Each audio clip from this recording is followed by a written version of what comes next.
قال ما جيتك الا من قهواتك وبات وقف معي، واعطيتني سلفه وعندي دين وانا بدفعه، جملت حالي يوم جار الوقت وانا ما معي، واعطيت ما قصرت والمعروف دايم تصنعه، وافي وكامل والنعم بك حيد ما يتزعزعين، يا ابو العطا والجود من ينصاك دايم تنفعه، واسمع معي لك كلمتين ما انا بحقك طامعي، كمل جميلك وانتظر واصبر على ذي ما معه، لا صاحبك مستور بين الناس راسي رافعين،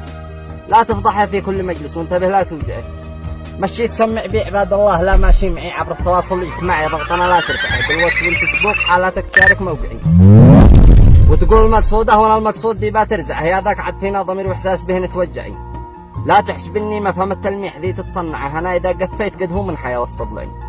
محرج ومالي وش قدامك وظرفي زعزعه، قد بين افكر لو ابيع كليه وجانبها صبعين، واحيانا افكر لو اروح اسرق ودينك نجمعها هون ولا اشوفك تشكل يوم لك بان خدعين، من عزتي حتى الكلام همني لو بقطعها، الصبر ما باقي سوى غير القليل المدعي.